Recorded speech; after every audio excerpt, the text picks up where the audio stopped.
You look at the hunger index, we were 109 over 124 countries measured, which shows we're low. You look at corruption index, we're 145 over 180 countries, which shows we're low.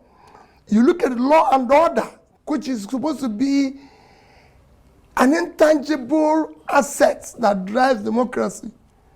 We're very low. We're 120 over countries measured. So you could see we're low in every facet. If you compare even the electioneering process that brings our leaders into office, again, we're very low. Let's just take the recent 3 elections in comparable countries of South Africa, India, Mexico. In all these 3 countries, first is that over 60% of registered voters participated in voting.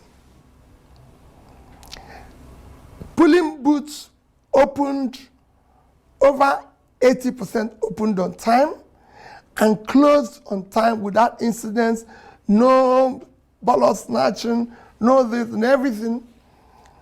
And results were transmitted electronically without any hitches, no glitches, nothing. Well, there was a slight hitch in the South African transmission, but not to the degree. No, it didn't affect the result because every party accepted it. It was a very minor thing. I watched it sitting down in my own sitting room from beginning to the end. India, that was supposed to have over, the people that voted in India are 3 times the Nigerian population. Yet you could see it. The election was accepted. In our own case, less than 25% of the voters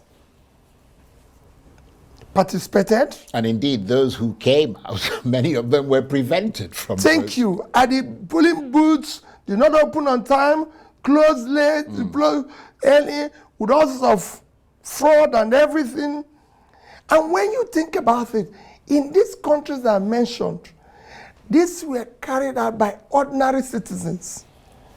In our own case, despite all this fraud, glitches, everything, it was being executed by professors.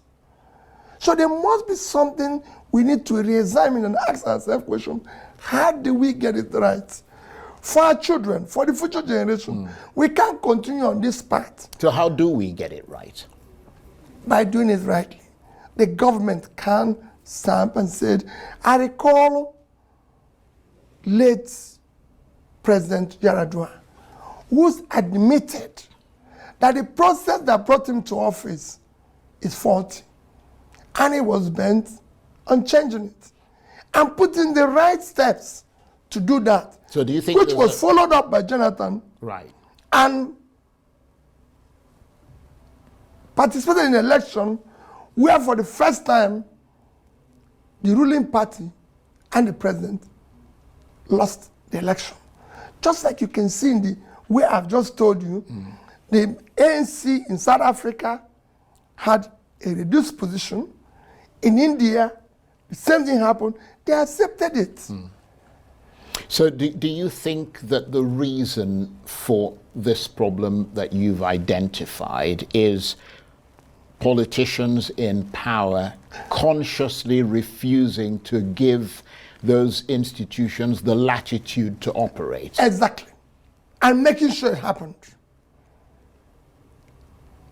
Institutions must be respected by those in office.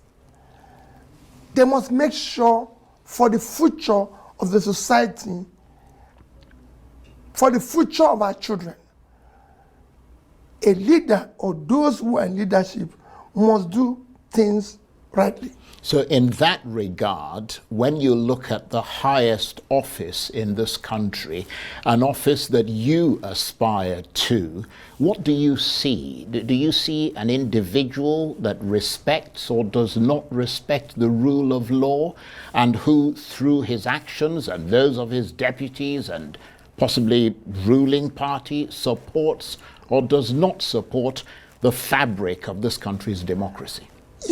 Charles, I leave this. You can ask ordinary Nigerians. Well, I'm asking you. I don't think they do. No. They don't. That's why it's happening. If they do, it won't happen. You do recognize, though, that a lot of the people who are in power have inherited decades of rot, and you can't wave a magic wand and all that rot will disappear. Charles, I don't like discussing this today. No matter where you start, if you mean well, you can start correcting them. The role of a leader is not to remind people of the past, or mention the past, or think about the past. Your role is to show the path by doing things that are right.